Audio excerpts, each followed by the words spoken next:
Hey everybody, this video is called Keep Your Vows, and tonight we're going to continue our pass through here in the book of Numbers, looking at the 30th chapter, where we're going to look at the keeping of vows and the laws that clarify as such.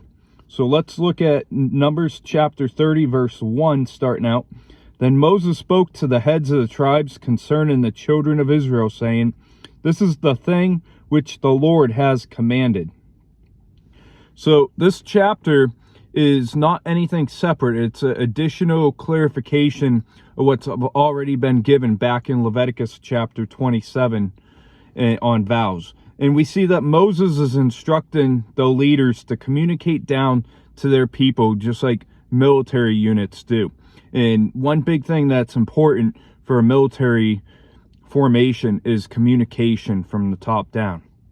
In verse 2, says, "If a man makes a vow to the Lord or swears an oath to bind himself by some agreement, he shall not break his word. He shall do according to all that proceeds out of his mouth."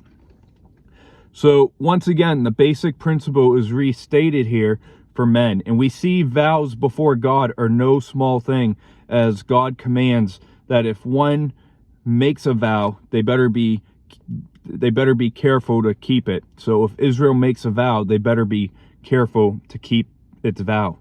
And every oath made must be fulfilled.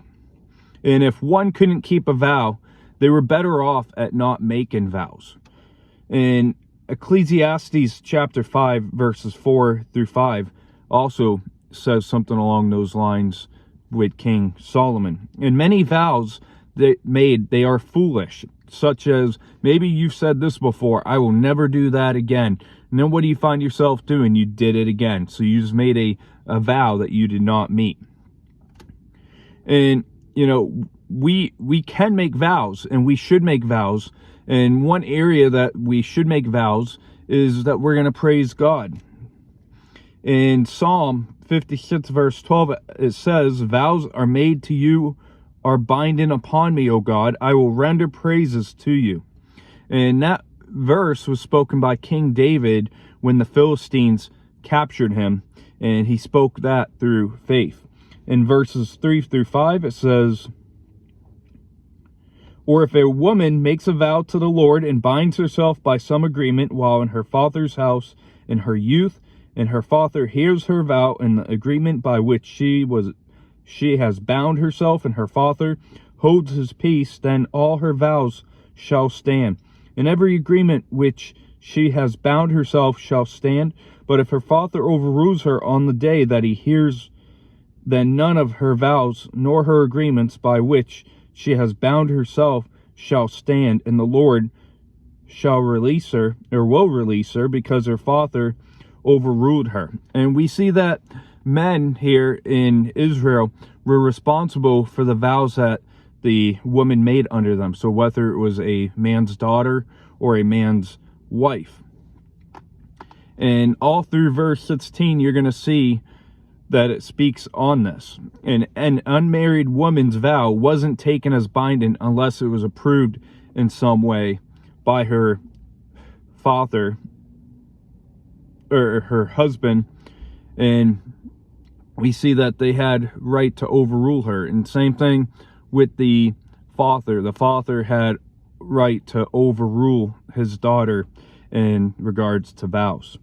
In verse 6 through 8, it says, "If indeed she takes a husband while bound by her vows, or by a rash utterance from her lips by which she bound herself, and her husband hears it and makes no response to her, on that day when that he hears, then her vows shall stand, and her agreements by which she bound herself shall stand.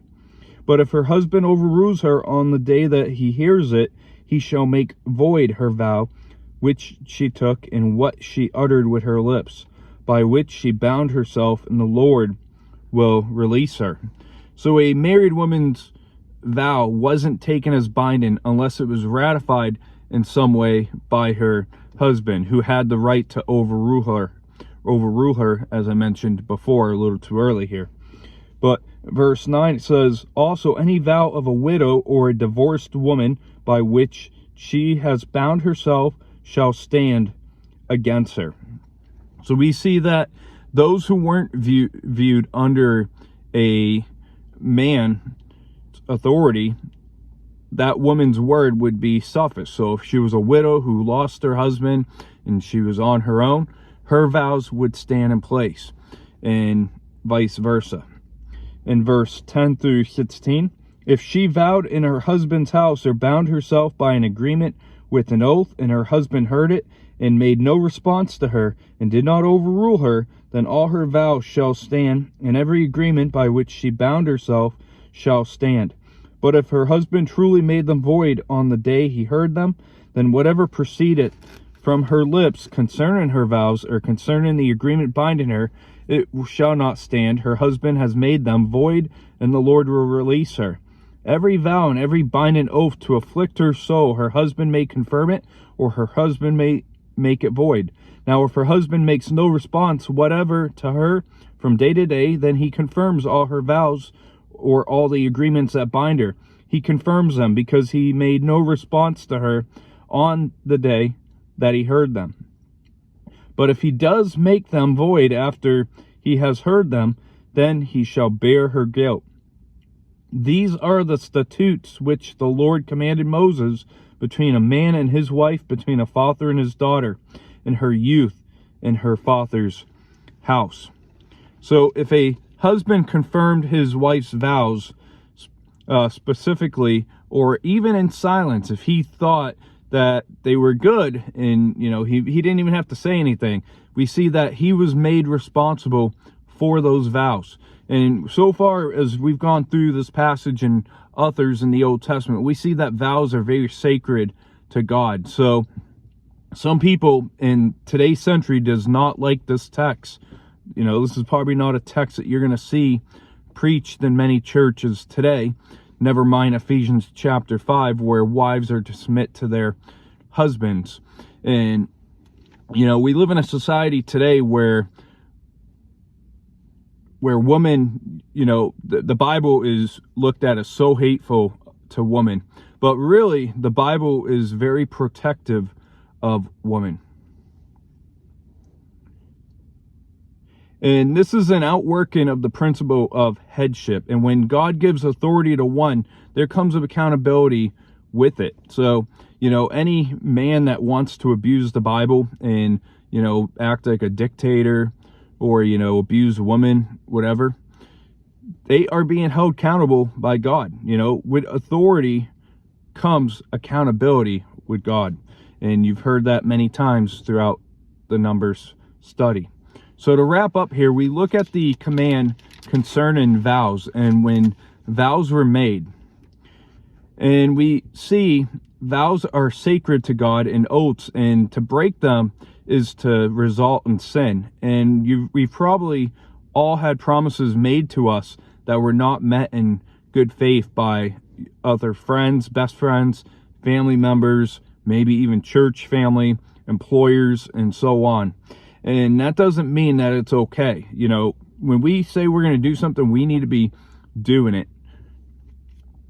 And some people today, they believe that oaths or vows are not permitted for us Christians today. But I want to go over to Matthew chapter 5, verse 33.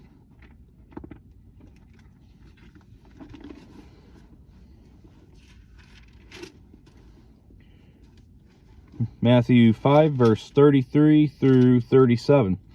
Again, you have heard that it was said to those of old, you shall not swear falsely, but shall perform your oaths to the Lord. But I say to you, do not swear at all, neither by heaven, for it is God's throne, nor by earth, for it is God's footstool, nor by Jerusalem, for it is the city of the great King. Nor shall you swear by your head, because you cannot make one hair white or black, but let your yes be yes and your no, no. For whatever is more than these is from the evil one. So when Jesus gave his sermon there in Matthew chapter 5 on the Mount, I wonder if he had Numbers chapter 30 in his mind without actually quoting from it. And Jesus is saying that what we state that we're going to do, it ought to be filled with integrity with our words. If we're going to go make vows, we need to be full of integrity, and we need to make sure that we are taking those steps to meet those vows. And, you know, if you make vows or oaths and you don't keep them, they're unnecessary. Why say you're going to do something when you're not going to do it? And did you know that if oaths are bad, if oaths are sinful to just do, then Jesus had to commit a sin because he went before the court with an oath, under oath. And I want to look at Matthew chapter 26, verse 63, 64.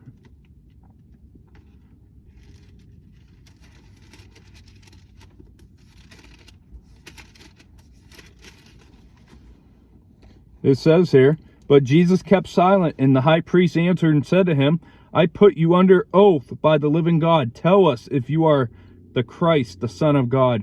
And Jesus said to him, it is as you said. Nevertheless, I say to you, hereafter you will see the Son of Man sitting at the right hand of the power and coming on the clouds of heaven.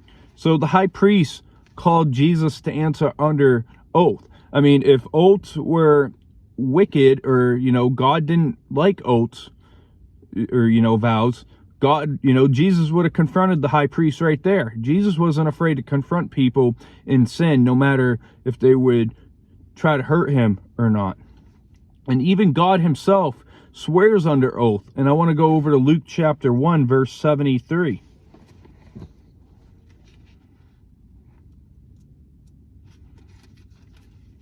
And this passage is very popular in the month of December because chapter 1, chapter 2 of Luke speaks on the birth of Christ. But Luke 1:73, it tells us the oath which he swore to our father Abraham. So we see that the oath that was sworn to our father Abraham by God, you know, and God cannot sin, so oaths are not bad. And we looked at the vows of not binding, such as a young woman who's under his father's house. So a young woman that's under her father's house. And, you know, we're called to honor our parents. So if you still live with your parents, you're technically still under them. And, you know, in this case, in the father's house, I mean, it's smart. I mean, you know, they say that the adult brain doesn't fully develop until about 25. And I argue with some people out there, it's way later. It never happens. But how many times do you remember being a young adult or, you know, teenage years that you thought something was a great idea and you needed mentorship from, you know, your parents or whatever to tell you, you know, get that out of your mind, crazy. And, you know, we also see the vows not binding on regards to a wife, you know, if her husband did not agree with them. And that's big too, because, you know, God takes not meeting vows seriously. And, you know, the husband, we are to protect our wives. And we saw widows and divorced women were obviously an exception. They don't usually have a man of the household to be under. And a woman's vows was confirmed by her husband in order for them to stand. And that's going to wrap up this video. We're going to see a very graphic text coming up in chapter 31 on Wednesday with the vengeance of Midian. And Numbers 31, that's also another passage that you might not see preached on a Sunday. So we'll see you Wednesday night. I hope you have a great rest of your evening. God bless.